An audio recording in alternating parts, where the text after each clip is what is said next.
Agartala GB হাসপাতালের রোগী কল্যাণ সমিতির নবগঠিত বোর্ডের প্রথম বৈঠক হয় বৃহস্পতিবার।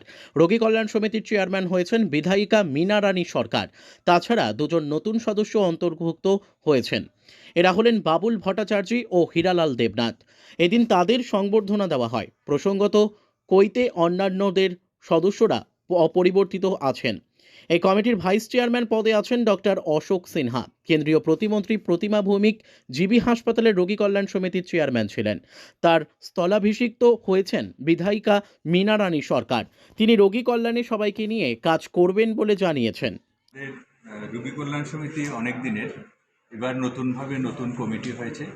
আমি প্রথমেই নতুন কমিটির যারা সদস্যরা আছেন, ইনক্লুডিং এই কমিটির চেয়ারপারসন শ্রীমতী মীনা রানী সরকার, এমএলএ ত্রিপুরা বিধানসভা, ওনাকে স্বাগত জানাই। সাথে সাথে এই কমিটির ভাইস চেয়ারপারসন, যিনি আগেও আমাদের এই কমিটিতে ছিলেন এবং আমাদেরকে অনেক পরামর্শ দিয়েছেন, অনেক সাহায্য সহায়তা করেছেন, ডক্টর অশোক সিনহা স্যার, ওনাকে স্বাগত জানাই।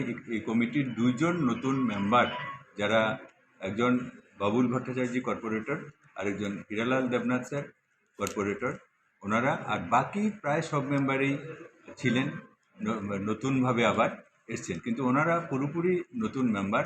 এই দুজন প্লাস আমাদের যে মাননীয় চেয়ারপারসন মহোদয়, উনি সম্পূর্ণভাবে নতুন মেম্বার। আমি ওনাদেরকে স্বাগত জানাই। আশা করি আমরা ওনাদের নেতৃত্বে, ওনাদের পরামর্শে, ওনাদের গাইডেন্সে জিবি হাসপাতালকে আরও বেশি মানুষ যাতে সুযোগ সুবিধা পায়, আরও বেশি ইউজার ফ্রেন্ডলি করে তুলতে পারবো, আরও বেশি পরিষেবা মানুষকে, ত্রিপুরাবাসীকে আমরা দিতে পারবো, সেই আশা রেখে। Bureau report, news daily Bharat.